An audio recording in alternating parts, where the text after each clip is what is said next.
Olá pessoal, vamos lá para a nossa segunda aula de eletropneumática. Hoje nós começaremos a tratar do assunto de comandos elétricos, comandos eletropneumáticos, e nós vamos estudar os componentes para que você tenha requisitos aí para montar um circuito de maneira eficiente, né, e com segurança. Vamos seguindo nossa apostila aqui. Bom, o comando elétrico, pessoal, ele é uma série de componentes, né, de peças, onde a função do comando é tratar, né, a energia, a corrente que entra, e através de mecanismo de operação, ou manual, né, ou programado, startar componentes e atuadores.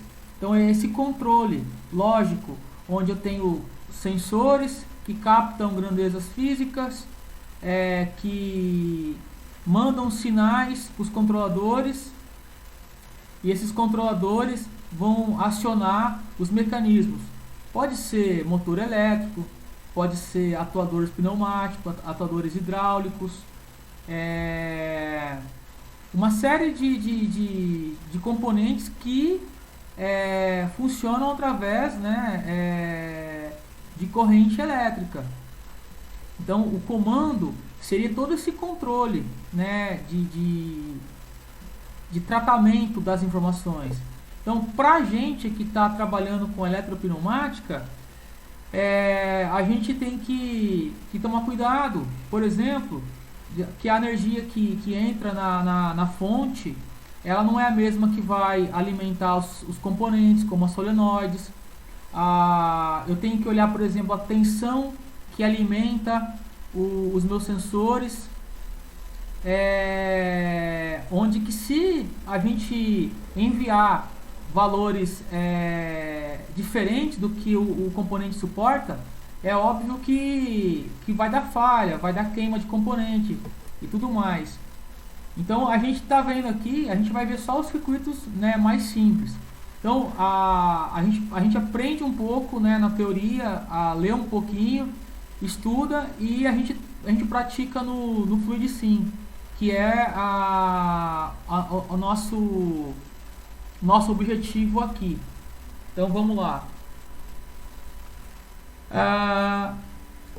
Fusível. Pessoal, fusível é um mecanismo de proteção.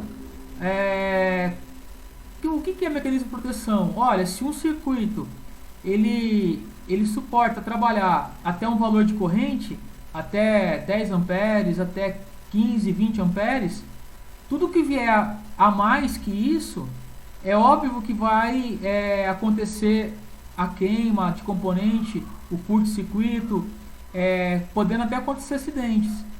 Então o mecanismo de proteção ele é projetado para receber a corrente até o valor determinado, né, pelo fusível. Então um fusível de 10 amperes. Se o equipamento receber mais que isso, ele vai fundir. Então ele é feito de um material próprio, né, onde tem um condutor interno, um filamento, né, que aquele filamento ele suporta a corrente determinada, que é a própria do fusível. Então um fusível para 5 amperes, ele só vai suportar até 5 amperes. Tudo que for mais que isso, ele vai fundir, e aí consequentemente não há mais condução, não há mais um condutor atuando dentro desse componente. Então não haverá mais passagem da corrente elétrica. Os fusíveis para energia de alimentação de equipamento, eles estão sendo substituídos agora por disjuntoras. Disjuntor é mais eficiente, porque o fusível, depois que, assim que ele sofre a sobrecarga, ele funde e acabou, você tem que jogar fora, ele é descartável. Então vamos voltar aqui. Aqui eu tenho esse gráfico. Esse gráfico aqui mostra pra gente que o tempo de fusão, quanto mais baixo for o tempo de fusão, maior é a capacidade de interrupção da corrente. Então aqui eu tenho 2 milissegundos, ele chega aqui próximo do 7, 8 mil amperes, é muito alto, praticamente a gente quase não tem equipamento que tem essa corrente toda. Microfusíveis, que é para circuito impresso, para baixíssimas correntes, né? A gente trabalha aqui com miliamperes. O que é bornes e conexões, pessoal? São essas entradinhas aqui, onde eu posso conectar os meus cabos, os meus fios elétricos. Então, eu tenho uma entrada aqui, uma saída. É óbvio que tem que ter todo o endereçamento correto, né, de entrada e saída de cabos. Esse bornes aqui, ele é feito com material, a carcaça dele é material que não conduz corrente elétrica, senão haveria curto aqui. O que conduz corrente elétrica são as peças metálicas de cada borne desse daqui, ó, que está na imagem. Disjuntores. Pessoal, disjuntores, eles são mecanismos de proteção, inclusive a gente tem agora em casa. Por lei, né, pela nova norma regulamentadora NR10 e outras normas internacionais, eles sugerem que o mecanismo de segurança seja o disjuntor. O disjuntor, ele é um sistema, aqui ele está aberto, né, nós temos a chave aqui, ele está desativado. Nós temos aqui um sistema, quando a sobrecarga passa por ele, existe toda uma engenharia aqui, né, um mecanismo, ó, uma mecânica onde a corrente excedida, ela gera um campo magnético, passa por uma solenoide, e esse sistema desarma a chave. Então, desarmando a chave, a corrente não passa mais por ela. Então, ele interrompe a passagem de corrente elétrica. Mas é todo um mecanismo aqui sofisticado. E ele é muito mais eficiente, porque o disjuntor, mesmo que passa a sobrecarga e ele desarma, a gente não precisa ficar trocando ele. Então ele é mais prático para trabalhar. Aqui, pessoal, ó, um circuito básico comando com trava. Eu tenho aqui a carga, né, uma fonte de energia. Eu tenho aqui um botão, certo? No que eu fecho esse botão, a corrente vai passar. Vai passar pelo relé C1. O auxiliar do C1 vai fechar. Mesmo que eu solte o botão, o auxiliar de C1 vai estar fechado. Mas é um assunto que nós vamos ver mais pra frente isso, tá? Por enquanto a gente não vai trabalhar com botão de travamento. Dispositivo de manobra elétrica. Olha só, manobra elétrica. O que você entende por isso? É óbvio, né, que nós vamos estar direcionando as correntes para estar atuando em algum componente. Então, olha o mecanismo interno de uma chave. Aqui, pessoal, a chave, nessa ponta e nessa outra ponta aqui, eu tenho alimentação de energia, né? A corrente vai passar por aqui. Só que, na verdade, essa chave aqui toda, ela está num sistema normalmente aberto, NA. A hora que eu aperto isso, a hora que eu aperto essa chave, eu encosto essa plaquinha metálica nos dois contatos. Aí sim a corrente vai passar. Parâmetros, né, da chave de tensão, corrente, velocidade de operação e o número de operações. Então vamos ver o que significa cada coisa dessa daqui. Estruturas básicas da chave. Botão, parte fixa metálica, parte metálica fixa. Esse aqui, pessoal, a gente chama de contato, tá? Quando eu aperto o botão, né, o contato vai ser fechado. Nesse momento, haverá a passagem da corrente. E a carcaça da chave, ela tem que ser com material isolante. Normalmente é um tipo de plástico, né, que é isolante à corrente elétrica. Chave de impulso. Pessoal, o que é chave de impulso? o que seria a chave de impulso e a chave de trava, ou chave com travamento? É aquele botão, a de impulso é aquele botão que tem uma mola. Você aperta, né, ele faz o funcionamento dele, né? Se for um botão NA, a hora que você aperta, você vai transformar ele, né, em NF, então a corrente vai passar. Quando você solta, existe uma mola, é por isso que ele é de pulso. Quando você solta, o contato abre. O de trava, a hora que você aperta ele ou você gira ele, ele fica travado, ele fica conectado. Então essa é a diferença básica.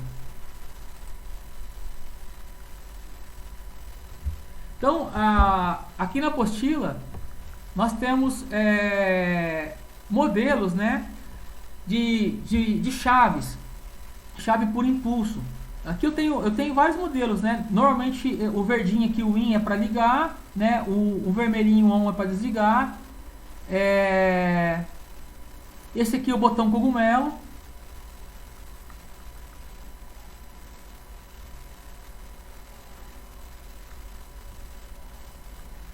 Aqui, pessoal, é a chave que eu falei para vocês, né? Que é o botão NA. Quando você aperta ele, quando ele está atuando, a corrente, ela passa por essa extremidade aqui, ó. Aqui eu tenho uma bateria, né? O cabo está passando aqui, está fechando o circuito. A corrente não está passando pelo circuito. Quando eu aperto o botão, eu acabo eu acabo dando contato para essas duas extremidades e a corrente vai passar pelo circuito.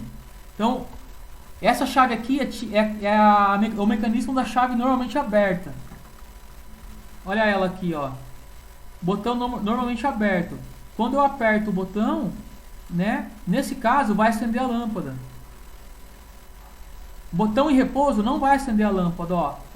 O circuito, o mecanismo, ele não está conseguindo ser fechado a ponto da corrente estar circulando. Então, esse aqui é o diagrama elétrico bem simples, né? Eu tenho a fonte de energia, eu tenho o símbolo da lâmpada aqui e eu tenho a chave. Quando eu aperto a chave, ela fecha e aí o mecanismo atua. Esse símbolo aqui, pessoal, é de botão de trava. Aqui é óbvio que eu apertei, né? Houve o contato, o circuito está alimentando a lâmpada. E esse aqui, pessoal, é o circuito NF, tá? Normalmente ele fica fechado. Normalmente a lâmpada não vai acender. Quando eu aperto ele, quando ele é acionado, aí ele fecha o contato. Desculpa, pessoal, desculpa, errei. Normalmente ele é fechado. Normalmente, quando ele não está atuado, a corrente passa, tá? Quando ele atua, eu desconecto aqui, ó. E aí sim, quando eu atuo, a corrente não passa. Vamos ver agora no Fluid Sim como ficaria, né? Um circuito eletropneumático usando a nomenclatura, usando as chaves, né? Os botões que nós vimos agora. Vamos voltar, vamos para o Fluid Sim aqui. Pessoal, aqui eu coloquei um sistema, tá? Bem simples. Eu vou narrar aqui para vocês, né? Entenderem, para quem não está familiarizado ainda com o Fluid Sim. Eu tenho aqui, ó, a unidade de ar comprimido. Aqui eu tenho o sistema de tratamento do ar, tá? Que fisicamente tem que ter isso daqui. Saindo então o ar comprimido, eu vou conectar a entrada, o orifício 1 da válvula. Essa válvula aqui, pessoal, é uma válvula 5 duas vias. Ela tem 5 vias e 2 posições. Nós já vimos isso, né? Aqui, ó, eu vou pegar uma posição, né? Em uma posição eu tenho 5 vias. 1, 2, 3, 4, 5. E aqui, pessoal, eu tenho a solenoide. Então ela é uma válvula duplo solenoide. E ela é conhecida como uma válvula de memória. Por quê? Porque quando eu desligo a máquina, a posição 1 ou a posição 2, quer dizer, vai estar atuado a última posição que eu operei com a máquina. Então, se se eu falo que essa posição aqui avança o circuito, né, a posição 1, e eu desligo a máquina e a válvula fica na posição 1. Quando eu ligar a máquina, o cilindro vai avançar sem que eu queira. Então isso daqui, de certa forma, ela não é muito recomendado, tá? Principalmente por questão de segurança. Então eu tenho que tomar muito cuidado com a válvula 5 duas vias, duplo solenoide, porque imagina só uma prensa. Uma prensa que vai, sei lá, vai compactar uma embalagem, vai compactar algum produto ali. Se eu ficar usando essa válvula de memória, vamos imaginar que a minha prensa estava prensando um fardo de um produto, de repente acabou a energia, aconteceu alguma coisa, né, dentro da fábrica, e aí parou tudo. Quando voltou a energia, a válvula 5 duas vias, a última posição foi a posição que eu estava com o cilindro avançado. Então imagina só, quando ligar a máquina, o cilindro já vai avançar sem que eu queira. Isso não é mais permitido, esse tipo de instalação. Nós temos que usar, no caso, um mecanismo de proteção, que é conhecido como contato de selo. Mas isso a gente vai ver mais pra frente, tá? Eu só estou explicando para vocês. Eu sei que é uma maneira fácil de entender esse circuito com válvula duplo solenoide, mas nós temos que falar também, né, quando há, no caso, questão de perigo na operação. Beleza? Vamos voltar aqui pro Fluid Sim. Olha só o nome que eu dei para solenoide, pessoal. 1Y1 e 2Y1. Significa que essa aqui é uma válvula só que eu tenho dois solenoides, né? Duas bobinas. Uma avança de um lado, a outra do outro. Esse primeiro número aqui, ó, corresponde à solenoide da esquerda. E o segundo, obviamente, é a solenoide da direita. Então, olha só o circuito elétrico. Eu coloquei aqui um botão de trava para vocês entenderem, tá? O que é o botão de trava? Esse aqui é um botão pulsador, ó. Ele é retorno por mola. O que acontece aqui, pessoal, ó? Eu estou apertando o botão retorno por mola, o botão pulsador, mas não está chegando corrente aqui na minha solenoide 1Y1. O que eu tenho que fazer? Eu vou acionar o botão de trava. E aí, ele vai fechar aqui o circuito. E vai ficar travado. Agora, ele libera para mim o sistema, o circuito. Então, vamos lá, ó. Tá vendo? A hora que eu aperto aqui, eu mando energia elétrica para a solenoide 1Y1. Quando eu solto o botão, eu paro de mandar energia para a solenoide e a válvula, ela já foi mudada a posição, já avançou o cilindro. Quando eu aperto esse segundo botão para retornar, eu mando energia para a solenoide 2Y1. A solenoide 2Y1 é essa daqui, não é? Então, ela vai mudar a posição da válvula e vai retornar o cilindro. Nesse sistema, eu coloquei aqui uma chave de retenção. No início do circuito, eu coloquei um botão de trava. Ou botão de retenção, ou chave de retenção. Esse sistema de trava, ele é interessante, por exemplo, na hora que eu vou operar a minha máquina, eu posso colocar um botão de segurança ali, onde eu posso escrever assim, acionar mecanismo de segurança, ou acionar comando.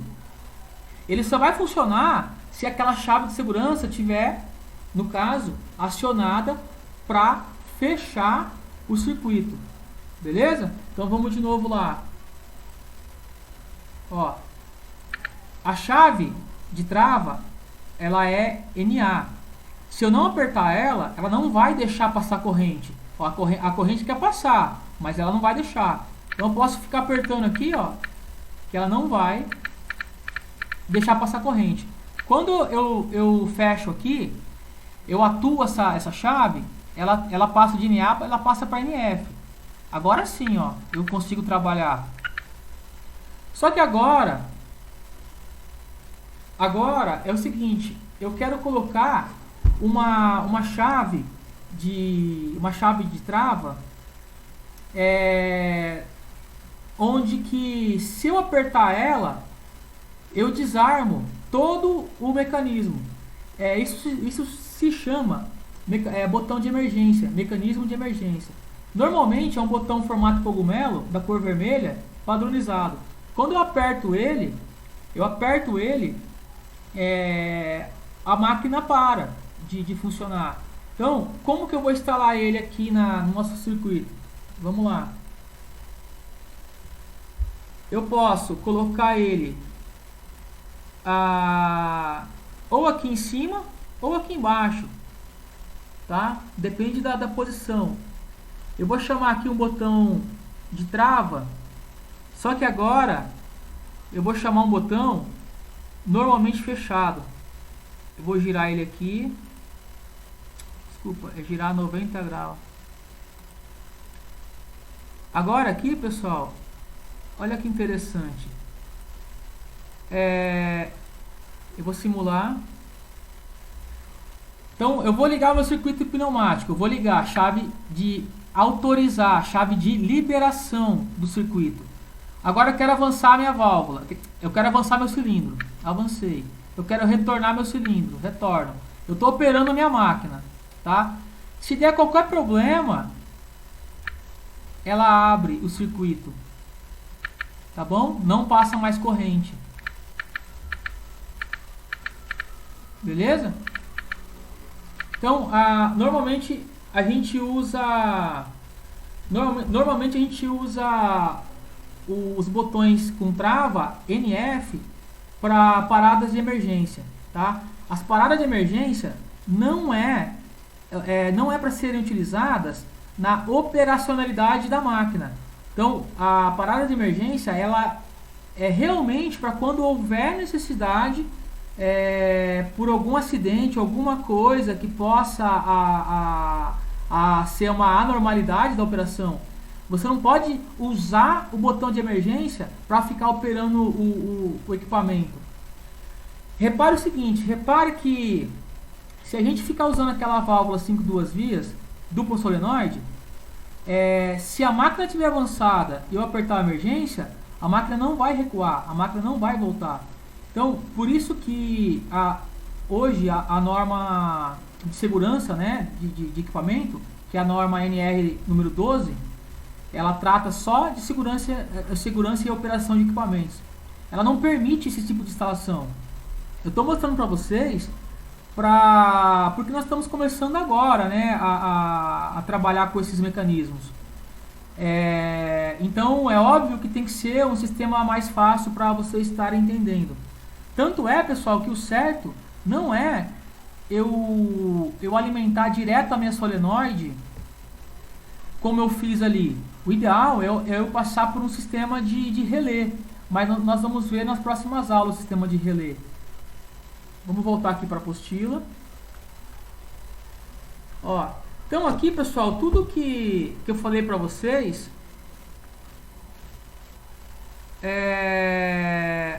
consta, né? Tudo que eu falei para vocês tudo que tem na apostila, daqueles esquemas, daqueles desenhos, eu procurei trazer para o circuito pneumático. Na próxima aula, a gente vai trabalhar com uma função de acionamento que é assim. Eu tenho dois botões para acionar minha máquina, tá? Por questão de segurança, eu não posso ter um botão só. Aí é o seguinte, tem um sistema que é AND, que é E, né, em português, e o sistema OR, que é OU em português. Então é assim, é um sistema onde que para acionar eu tenho que apertar esse e esse, ou também eu tenho um sistema que tanto faz eu apertar esse ou aquele que a máquina vai funcionar. O sistema E, AND, ele é muito usado na questão de segurança. Eu tenho que ter dois botões para acionar, para eu saber que as minhas mãos estão ocupadas. Assim eu não consigo, assim eu garanto que não há acidente com as minhas mãos, né? E o sistema ou sistema OR, Ele é muito bom para usar, por exemplo, o equipamento que eu posso acionar a máquina ou por pedal, né, ou pelo pé por pedal, ou pela mão por botão. Então tanto faz o acionamento. Então esse é um assunto para a próxima aula, ok? Pessoal, obrigado mais uma vez aí. Grande abraço a todos.